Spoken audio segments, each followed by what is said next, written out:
Hi, and welcome back to the channel. In this video, I'm going to be doing the match preview for Manchester United versus Brentford at the G-Tech Community Stadium. But before we get started, if you haven't already, check out the video I posted earlier on. I basically did the weekend preview, including all 20 teams in the Premier League that will be playing this weekend. So make sure you check that video out if you haven't already, and yeah, drop it a like as well. So yeah, let's get started with this one. So basically in this video, I'm going to go into a bit of a in-depth analysis into the Manchester United versus Brentford game. But before I do that, I'm going to start with Ten Hag's press conference. So obviously the way Man United do it, they do the first part of the press conference, and then they have an embargoed section which comes on later on during the night. I don't know why they prefer, but that's what they prefer to do. Like they split Ten Hag's press conferences into two. So for whatever reason that is. But anyways, I'm gonna basically tackle the comments or the questions that were posed to Ten Hag, as well as his responses towards them, and then I'll give you my thoughts. So the first question that I'm gonna look at, basically Ten Hag was asked what he thought about Kobbie Mainoo's performance for England. I mean, like I said earlier in the other video, Kobbie basically, first game came off the bench, did well. Second game he played for the first more than an hour, and then he came off. But even though he came off, he had still done enough to get Man of the Match award. So Ten Hag was asked about Kobbie's performances for England, and obviously Ten Hag said that he was very happy. You know, he was proud of the way in which Kobbie has played whilst under England, and he was also basically trying to give props to our youth academy. You know, Carrington. You know, like I said before, we've produced another gem in Kobbie Mainoo. So he's basically saying that kudos to the youth academy, and he's very happy and proud that one of our prospects have basically been so good that they've managed to get an England call up to the first team at the age of 18. So that was good. Another question which he was asked was, yes, he was asked about Luke Shaw.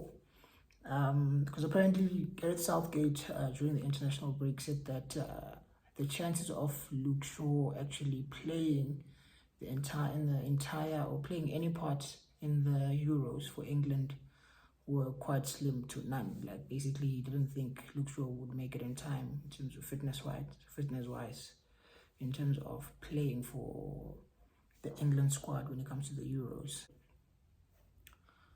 So basically the journalist asked Ten Hag what his thoughts were based on what Southgate had said about Luke Shaw not making it in time fitness-wise and for England's Euros. And basically Ten Hag said that he expects Shaw to be back by the end of the season, but the way in which he responded it sounded more like it was more of hope than certainty on his part.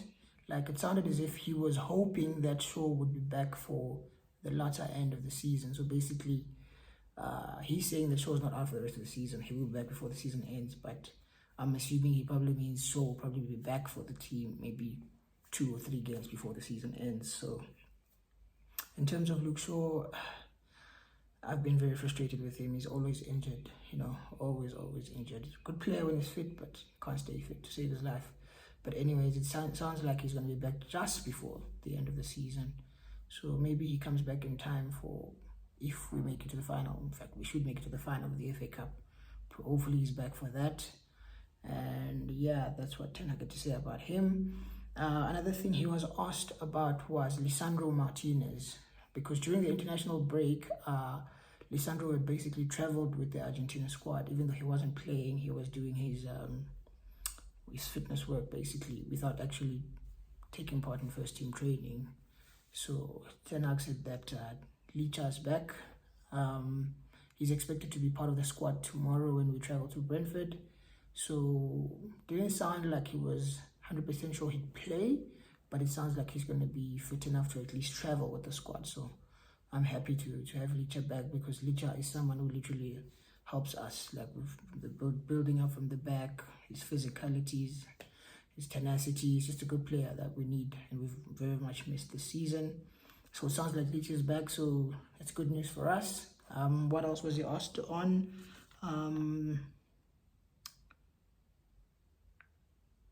Yeah, that's basically what he was asked on. There was nothing on Casemiro, which was a bit of a shock to me. Maybe it's going to be part of the embargoed section, which I talked about earlier, which probably drops later tonight.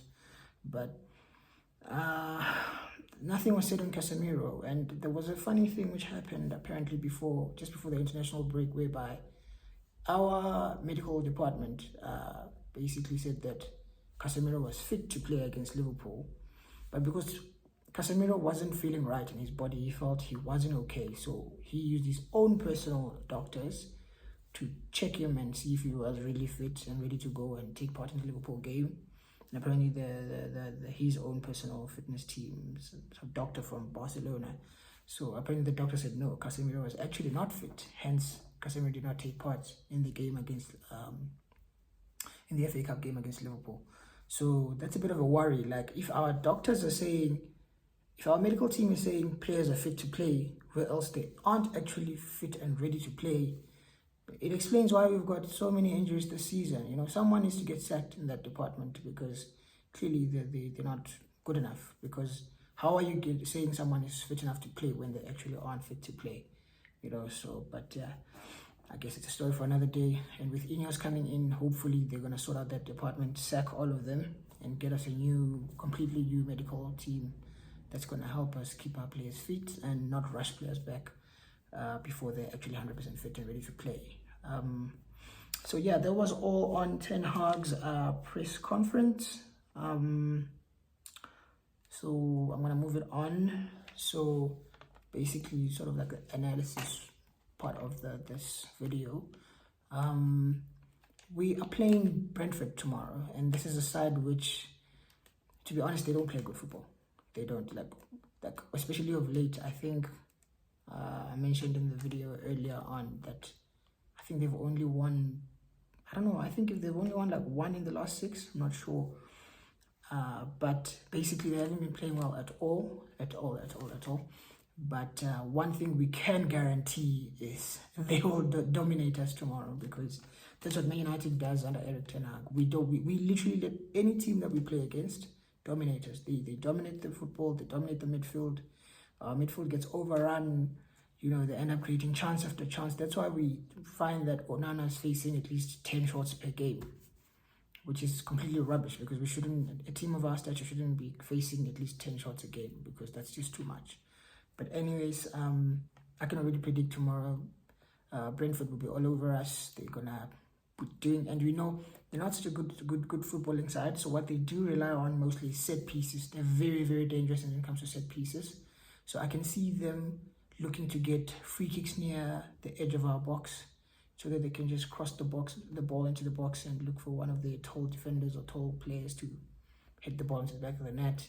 Especially with corners as well, very dangerous from corners, free kicks. That's literally what they play for. Like, they're not gonna be doing the whole tiki-taka thing.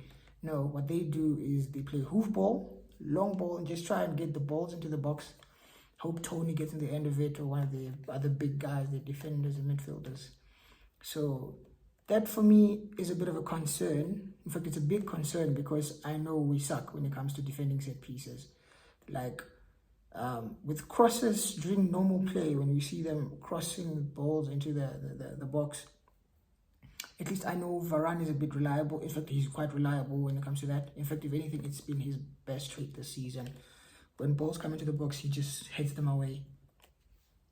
So he's very good at clearing them and basically help us restart the play. But I'm very concerned, because Onana, he hasn't been great throughout the season when it comes to coming out to catch crosses during corners or free kicks. He usually stays back in his line, and then it ends with them scoring against us. And when he does come out, I remember Onana coming out and crashing into the Wolves player. I think it was the first game of the season, and I think he did it again in the same fixture in the second game that we played against Wolves. He did it again and crashed into one of their players. But luckily enough, a penalty wasn't given. But yeah, when it comes to the set pieces and long balls that Brentford look to play, I'm a bit worried about that tomorrow. But with all that said, I still think we have enough to beat them. They're in a very, very bad run of form. I think, like I said, that they've either won 1 or 2 games in the last 6 games in the league. So that's quite poor from them. So we need to capitalize and push, because we're pushing for top 4. Well, top 5 really, because there's going to be a high chance that top 5 does get Champions League football next season.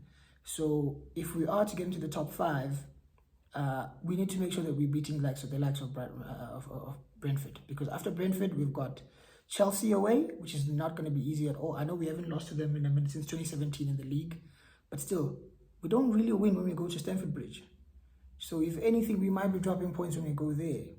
So we need to make sure that we beat Brentford tomorrow, because like I said, after that it's Chelsea away, and then it's Liverpool at home. So Liverpool are coming for revenge. Let's not forget about that. Let's keep that in mind. We did piss them off when we ended their hopes. Sorry, excuse me. When we ended their hopes of a quadruple 2 weeks ago. Still happy about that. But anyways, yeah, we need to win a game like tomorrow's one. We have to. If you're asking me which starting 11 I'd go with, given how I've explained that Brentford like to play with getting crosses and balls into the box, I'd like to play with 2 big centre halves tomorrow. I don't want to see Martinez in that game. Even if he's 100% fit, keep him out of that game. Even if the medical department is saying Licha Martinez is 100% fit and ready to play tomorrow, I do not want to see him anywhere near that pitch. If he's going to travel with the squad, it's fine. Let him travel with the squad. But do not play him tomorrow. It's not a game for him. They're going to play the big guys and they're going to dominate him in the air, just like they did last season when they beat us 4-0. So I'm not trying to see a repeat of that. So please, Ten Hag, if you're watching, you probably aren't, do not play Martinez tomorrow. Rather bring him back or save him for Chelsea. If in fact it will help him get even fitter, let's not rush him back. If Chelsea comes and he's still not fit, keep him on the bench. Bring him back against Liverpool. But either way, tomorrow I don't want to see Martinez. So the team I'd go with is Andre Onana at goal. I'd go with Delo at right back. It's funny I'm saying this, but I'd go with Bissaka at left back. It's funny I'm saying this because I would usually prefer to have it the other way around, whereby I'd have Delo at left back and then Bissaka at right back. But Bissaka played well when he played against Liverpool last week, 2 weeks ago. He was at left back and he played very well. So if he can do it again, I've got no problems with it. So play Bissaka at left back, Delo at right back, and then at the back, in the middle of our defense, I want 2 big guys. Play me Rafa Varane, very good in the air, and Slabad, Harry Maguire, also very good in the air. So play those 2 guys. That way we can counter whenever they try to hit us with those long balls and cross into the box. Maguire's good at that, and so is Varane. So those 2 can mark Tony and the rest of the other tall guys when it comes to set pieces. And then when you move on to midfield, I'd like to see, of course, I would have loved to see Casemiro, but it doesn't seem like he's fit because nothing was said about him when he came to the Ten Hag's press conference. So I'm assuming he's still out injured. So what I'd like to see tomorrow in the middle of the park, Kobbie Mainoo has to start. That's 100% sure. Although there was, I think there was a question in the press conference with Ten Hag where they basically asked him if Kobbie was actually fit, and he didn't really answer it. He just basically said that he was happy he played well for England and all that. So I'm not sure if Kobbie's fit, but if he's fit, play Kobbie in the middle of the park. Play Bruno next to him, as well as I don't want to see McTominay. I'm sorry. I know he scored against Liverpool, but no, man, I don't want to see McTominay in that midfield 3. And I definitely do not want to see Christian Eriksen because he's just going to get overrun. So I'd play a midfield 3. Rather, in the base, I'd have Amrabat, I'd have Kobbie Mainoo, and I'd have Bruno Fernandes. So play Amrabat, Kobbie, and Bruno, and I think we'll be good to go.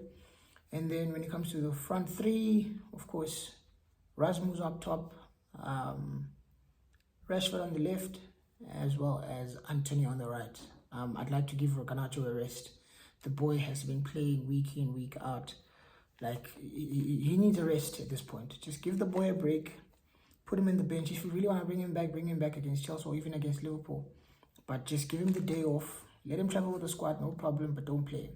Or keep him on the bench, and if things aren't going well, you can bring him off, and bring him on in the second half, maybe last 20-25 minutes of the game to try and have an impact on the team, because he just seems exhausted when I look at him. He's just running, and I know he keeps running and running and running, but let's not let him run himself into the ground. Just give the boy a rest. Start Anthony. In fact, Anthony deserves to start. I mean, he came on against Liverpool and changed things for us, so I feel he deserves to start.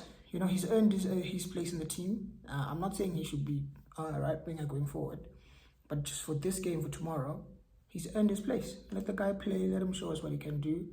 And yeah, so that's my team. So yeah, the team that I'd like to see us play tomorrow away at Brentford is Andre Onana in goal, Diogo Dalot at right back, Aaron Bissaka left back, Varane and Maguire at centre back, a midfield three of Amrabat, Kobe Mainoo and Bruno Fernandes, and a front three of Marcus Rashford, Rasmus Højlund, and Anthony on the right. So yeah, that was my thoughts. That's my preview on Man United versus Brentford game tomorrow. Hopefully we win the game tomorrow. My prediction is that Manchester United will win by 2-1, because we just can't seem to keep a clean sheet to save our lives.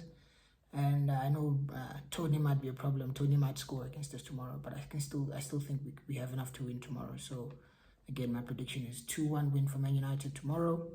And yeah, hopefully things work out like I predicted and we take the 3 points home. So yeah, if you haven't already, like the video, share the video, subscribe to the channel, do all that good stuff. And yeah, thanks. See you around.